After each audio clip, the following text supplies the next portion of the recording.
বন্ধুরা, আমাদের এক্সপার্ট তো প্রথম থেকে বলে আসছে যে আমাদের চীন আর পাকিস্তান এই দুটো এমনই দেশ, এদের সাথে যতই মিটিং করো, কথাবার্তা বলো বা এদেরকে ভালোভাবে বোঝাও, এই দুটো আসলে বেকার পড়শি দেশ, যারা মরে যাবে তবুও তারা কখনো পাল্টাবে না। বন্ধুরা, আমাদের এক্সপার্টদের কথা 100% সত্য প্রমাণিত হচ্ছে।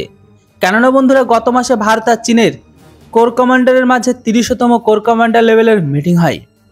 এই মিটিং চুসুলমন্ডলতে করা হয়।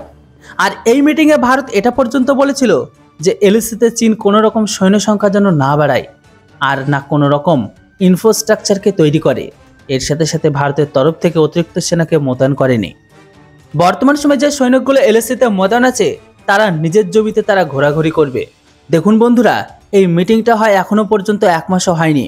চীন সীমানাতে 100 অতিরিক্ত সেনাকে নিয়ে খাড়া করে দিয়েছে। চীন টেবিলে একরকম কথা বলে আর গ্রাউন্ডে আরেক রকম।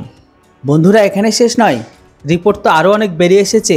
সিনজিয়ান প্রান্তের 10 থেকে 12,000 সেনাকে এনে রেখে দিয়েছে চীন। যদি প্রয়োজন পড়ে তারাও খুব তাড়াতাড়ি এলএসিতে পৌঁছে দিতে পারবে। বলা হচ্ছে চীন এইবার বড় কোনো যোজনা নিয়ে চলছে, যেন ভারতের ওপর বড় কোনো প্রেশারকে বানানো যায়। চীনের লক্ষ্য এটাই যে গালওয়ান ভ্যালি আর চোসালমন্ডলকে নিজের দখলে করে নেওয়া। যদিও এবার ভারতের সেনা প্রস্তুতি কোনো অংশ কমতে ছিল না। খবর বেরিয়ে আসছে চীনের 10,000 সেনা ডিপ্লয় হওয়ার পরে ভারতের তরফ থেকে ইস্টার্ন বর্ডারে 20,000 সেনাকে ডিপ্লয় করে দিয়েছে, যেটিতে বিহার রেজিমেন্ট আর লাদাখ স্কাউট সেনা মোতায়েন আছে, যারা লাদাখের প্রাণ নেওয়া কড়া ঠান্ডাতেও বিন্দাস পাহারা দিচ্ছে সেখানে। ভারতের এই স্টেপে চীন একদমই বুঝতে পারেনি। আর ভারতের তরফ থেকে আগে বলে দিয়েছে যে চীন যদি তাদের সেনাকে বাড়ায় তাহলে ভারতের সেনাকে কিন্তু পিছনে থাকবে না। যে ব্যাপারটি খুব সহজে মেটানো সম্ভব, সেটাকে চীন লম্বা কথা বলে আরও দূরত্বকে বাড়িয়ে দিচ্ছে।